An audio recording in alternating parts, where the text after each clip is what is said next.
We're in the middle of a language war, and there's a battle raging over the word woke. AOC rebuked political strategist James Carvelle use of the term woke to seemingly condemn younger voters for Republican Glenn Youngkin's win in Virginia. During a PBS NewsHour interview, Carvelle blamed the Republican win on, quote, stupid wokeness and suggested that progressives enter a woke detox center. The differing opinions of AOC and Carvelle prompted Virginia's ABC affiliate to tweet, AOC says Terry McAuliffe lost because he wasn't woke enough. Carvelle says the opposite. AOC responded, how can news outlets even attribute words to me I didn't say?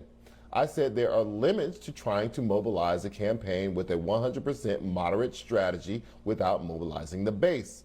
Said nothing about wokeness, which is a term almost exclusively used by older people these days, by the way. She followed with, like the average audience for people seriously using the word woke in a 2021 political discussion are James Carvelle and Fox News pundits, so that should tell you all you need to know. And lastly, she tweeted, and before people disingenuously complain woke is denigrating to older people, it's actually pundits like Carvelle using terms like woke to insult voters under 45. That's denigrating. Don't wonder why youth turnout falls when Dems talk about them like this. We need everyone. Michael Harriot is back, whose latest column in The Root is an open letter from the woke mob to Aaron Rodgers. So, Michael, I couldn't even say on the air what what woke means to you in your piece, but give our viewers a sense of what you were describing in your piece. Yeah, so I was disambiguating the white people's use of the word woke, right? Which is really performative, right? Like it is the opposite of what woke means. And, so I talked about, we knew that it was going to be a problem when white people started using the word woke, because we knew soon it would be a pejorative, just like, Black Power was, just like Black Lives Matter was, just like everything that Black people say when it's co-opted by white people, it eventually will become a pejorative. So, I talked about that and how, the people who hate woke progressive people the most are the people who use the word woke before white people found out about it, right? Because people who actually stay woke know that woke means something different. See, Michael, I will say this, and this is a confession on the air. I am 51 years old. I think about myself as being relatively young, but apparently, this is a passed me by. When someone told me that woke is only used by old people now, I did not know that.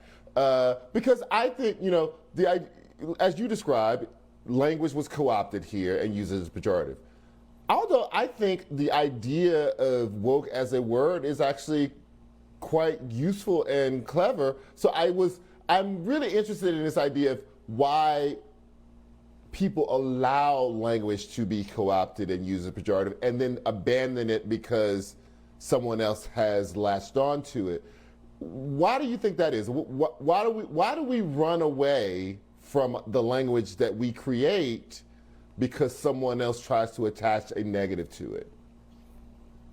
Right. So it's almost like the difference between driving a new car and driving a used car that's been owned by a million people. Like, you want a one owner car, right?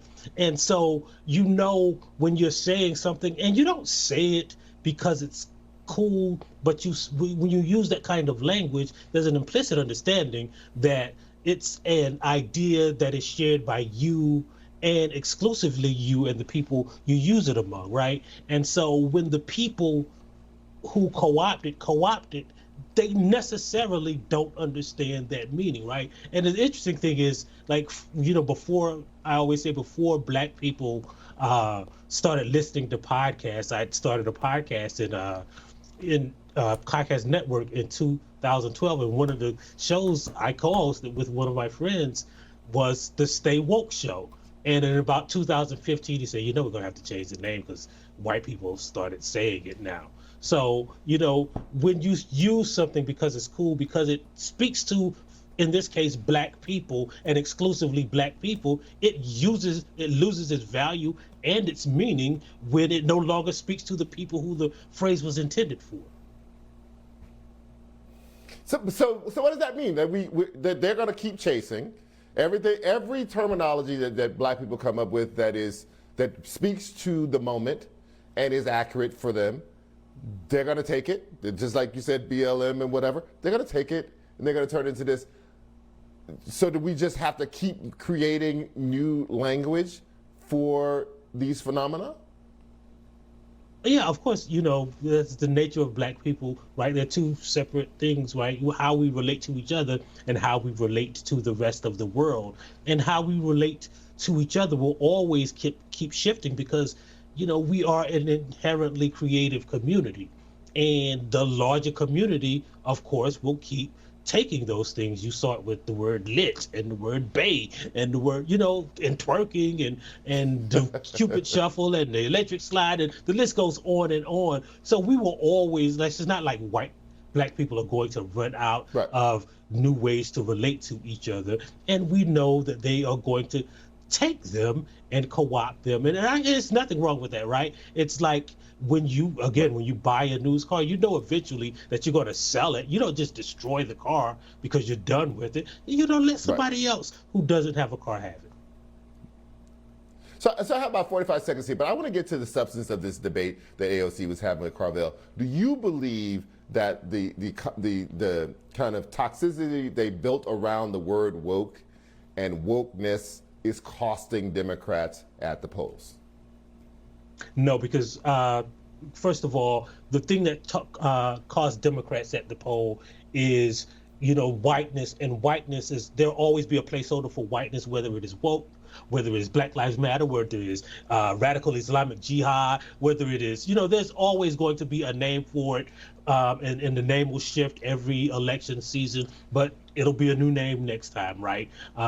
And it'll be MS-13 like it was, or the Mexican Caravan. There'll be another name for what is costing Democrats when the real cause is whiteness. And the thing that might cause Democrats is because they won't say whiteness, and they'll use words like woke and progressive and inclusive and diversity and inclusion, and instead of saying whiteness.